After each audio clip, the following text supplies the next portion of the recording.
श्री स्वामी समर्थ महाराज की जय। हे स्वामी भक्तांनो, आपले या चॅनेलमध्ये खूप खूप स्वागत आहे। मी स्वामी सेवेकरी आपणास ऐकवत आहे श्री शंकर महाराज यांच्या कथा। तर आज आपण पाहणार आहोत तिसरी कथा, शंकर महाराजांनी घर सोडले याबाबत। तर त्याच्या आधी आपण श्री स्वामी समर्थ यांना प्रार्थना करूया। हे स्वामी गुरुवर्य, तुमचा कृपा आशीर्वाद कृपादृष्टी सदैव आमच्यावर निस्सीम राहू देत। तुमच्याबद्दलची श्रद्धा सदैव आमच्या मनात वास करू देत।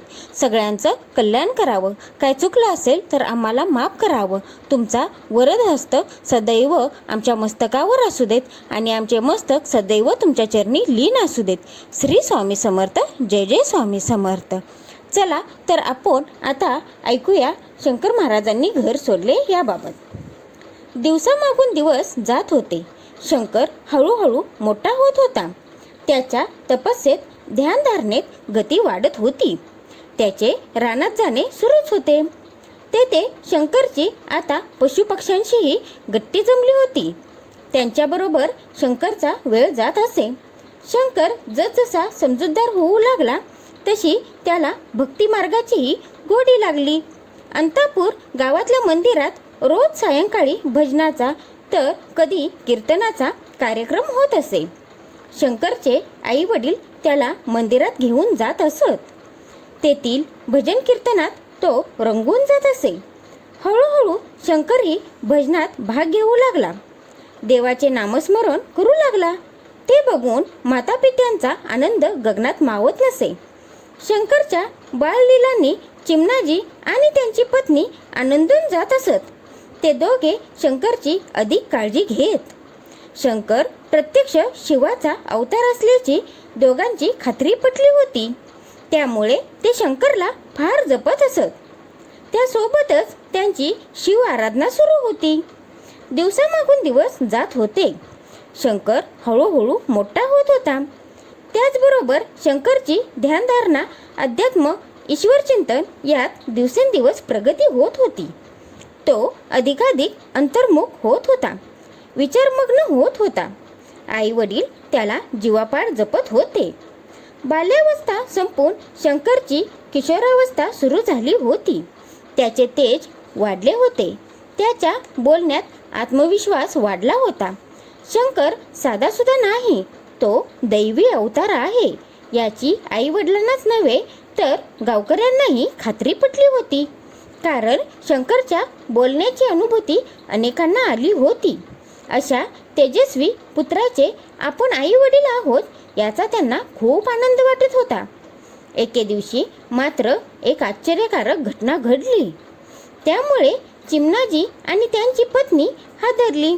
त्या दिवशी शंकर धीर गंभीर आवाजात म्हणाला, आई बाबा, मी आज एक महत्त्वपूर्ण निर्णय घेतला आहे। त्याची माहिती मी तुम्हाला सांगणार आहे। शंकर कोणती माहिती देतो याची दोघांना उत्सुकता लागली। ते कान देऊन शंकरचे बोलणे ऐकू लागले। शंकर त्यांना म्हणाला, आई बाबा, मी तुमचा मुलगा आहे ते खरे आहे, पण माझ्या जीवनाचा हेतू खूप वेगळा आहे। तो हेतू पूर्ण करण्यासाठी मला कायमचे घराबाहेर जावे लागेल। कारण घरात राहून माझा हेतू पूर्ण होणार नाही। तेव्हा मला घर सोडून जाण्याची परवानगी द्यावी। मी घराबाहेर जाऊन माझे कार्य करावे असा दैवी संकेत आहे। आपल्या मुलाचे ते बोलणे ऐकून दोघांना धक्काच बसला। आईच्या डोळ्यात तर अश्रू दाटून आले। आई रडवल्या आवाजात म्हणाली, अरे बाळा, काय बोलतोस तू? काही विचार तरी केला आहेस का? तुझं वय किती लहान? एकटा जाशील कुठे? राहशील कुठे? खाशील काय?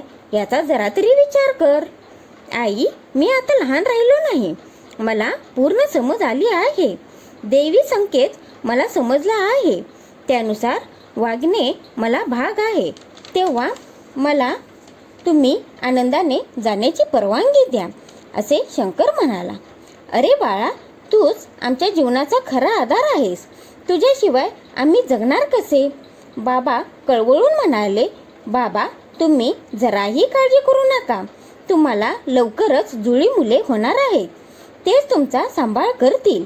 काळजी घेतील, माझी काळजी करू नका. शंकरने भाकीत केल्यानुसार लवकरच चिमणाजींच्या पत्नीला दिवस गेले. 9 महिन्यानंतर त्यांनी जुळ्या मुलांना जन्म दिला. त्यामुळे त्यांच्या घरात आनंदी आनंद झाला. त्यानंतर काही दिवसानंतर शंकरने चिमणाजी दाम्पत्याला आणि अंतापूरला नमस्कार करून त्या गावचा निरोप घेतला. शंकर आता आपला ध्येय मार्गावर निघाला होता हे त्यांनी सांगितले आणि ते तसे घराबाहेर पडले. लोककल्याणासाठी घराबाहेर पडले. अशी ही कथा श्री शंकरराव महाराजांची ही आपण तिसरी कथा बघितली आहे. आता नंतर आपण पुढच्या भागात चौथी कथा बघणार आहोत. लोककल्याणासाठी त्यांची भ्रमंती कशी होती ते. तर तुम्हाला मी सांगितलेल्या कथा आवडत असतील किंवा तुम्हाला त्या ऐकण्यास बऱ्या वाटत असतील तर तुम्ही जरूर त्या ऐकाव्यात आणि इतरांनाही ऐकवाव्यात. त्याचबरोबर मित्रमैत्रिणींना किंवा तुमच्या नातेवाईकांनाही त्या शेअर कराव्यात. त्याचबरोबर लाईक, कमेंट, शेअर, सबस्क्राईब जरूर करावे आणि कमेंट्समध्ये श्री शंकर महाराज आणि श्री स्वामी समर्थ हे जरूर लिहावे. त्यामुळे मलाही एक प्रेरणा मिळेल की तुम्हालाही त्या कथा आवडतात याबाबत. त्याचबरोबर आजची केलेली सेवा मी श्री स्वामींचरणी अर्पण करते. काय चुकलं असेल तर मला माफ करावं त्यांनी. श्री स्वामी समर्थ. जय जय स्वामी समर्थ.